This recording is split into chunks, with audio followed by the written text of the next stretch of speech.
Hello, and thanks for stopping by for another look at a new product from the Trinity Stamps third birthday party release.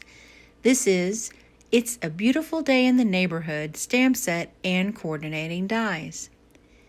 This 23-piece stamp set is all set up to inspire endless neighborhood scene building, complete with a mailman and different houses to create lots of fun cards.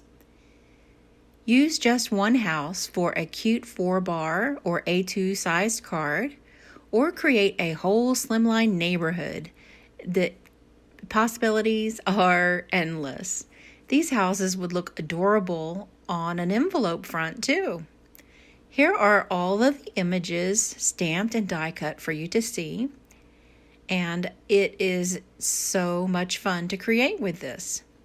The tallest house in the set measures 1.5 inches by 2.6 inches, and the postal carrier measures 0.85 inches by 1.1 inch. The mail truck measures 2.7 inches by 1.3. This is illustrated by Popsiclesticks, and there is a coordinating die set available and sold separately.